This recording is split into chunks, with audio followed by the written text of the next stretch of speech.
ओम श्री परमात्मने नमः। पुरुषोत्तम मास का महत्व। पुरुषोत्तम मास को अत्यंत पवित्र एवं आध्यात्मिक रूप से फलदायी माना जाता है। यह मास भगवान विष्णु को समर्पित है।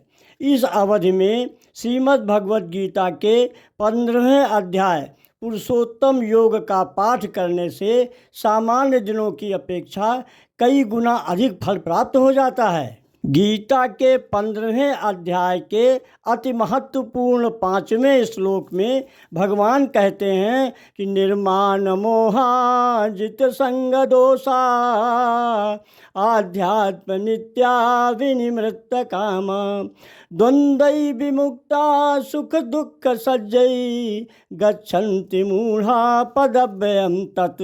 इस श्लोक के माध्यम से भगवान ने बताया है कि जिसका मोह नष्ट हो गया है, जिसने संग दोष को जीत लिया है, जो परमात्मा के स्वरूप में नित्य स्थित है, जिसकी कामनाएं पूर्ण रूप से नष्ट हो गई हैं और सुख दुख के द्वंद्व से विमुक्त हो गया है, ऐसा ज्ञानी जन अविनाशी परम पद को प्राप्त कर लेता है। परम पद प्राप्त करने के लिए भगवान द्वारा लगाई गई शर्तों में एक शर्त यह भी है, आध्यात्म नित्य, अर्थात प्रतिदिन ईश्वर में स्थित रहना।